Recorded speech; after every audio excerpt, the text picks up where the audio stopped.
சர்வதேச சிறுவர் தினத்தையொட்டி சிபி ரத்நாயக்க நிலையத்தினால் ஏற்பாடு செய்யப்பட்ட வேலை திட்டம் ஒன்று தனியார் போக்குவரத்து சேவை அமைச்சர் சிபி ரத்நாயக்க தலைமையில் நேற்று நடைபெற்றது. ஹங்குரகெத்தையில் இதற்கான நிகழ்வு நடைபெற்றது. வருடுள்ள மகா வித்தியாலயத்தில் தாய் ஒருவர் அண்மையில் தாக்கப்பட்ட சம்பவம் தொடர்பில் இந்த நிகழ்வின் போது அமைச்சர் கருத்து தெரிவித்தார். தாய்மார் மீதும் பிள்ளைகள் மீதும் தாக்குதல் மேற்கொண்டு ஹங்குராங்கத்தையில் மீண்டும் வன்முறை தோற்றுவிப்பதற்கு முயற்சிப்பதை நான் வன்மையாக கண்டிக்கின்றேன்.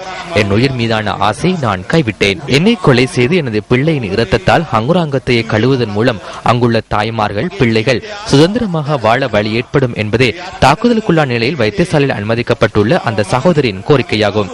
எனவே நாட்டில் சட்டத்தையும் ஒழுங்கையும் நிலைநாட்டுவதற்கான பொறுப்பு பாதுகாப்பு தரப்பினருக்கு உள்ளது. ஹங்குராங்கத்தை தொகுதியில் உள்ள போலீஸ் நிலையங்களைச் சேர்ந்த பெரும்பாலான உத்தியோகத்தர்கள் அந்த பகுதியை பிறப்பிடமாக கொண்டவர்கள் தமது கடமைகளை மேற்கொள்ளும் பொழுது இரு பக்கங்களும் வளைந்து கொடுக்கின்றனர். முதுகெலும்புடன் கடமையை செய்வதற்கு வாய்ப்பளிக்கப்பட்டுள்ளமையினால் உங்களது கடமைகளை நீங்கள் செவ்வனே செய்ய வேண்டும். ஸ்ரீலங்கா சுதந்திர கட்சியின் பிரதம ஏற்பாட்டாளர் ஜெயரத்ன திசாநாயக்க உள்ளிட்ட பலர் இந்த நிகழ்வில் கலந்து கொண்டனர்.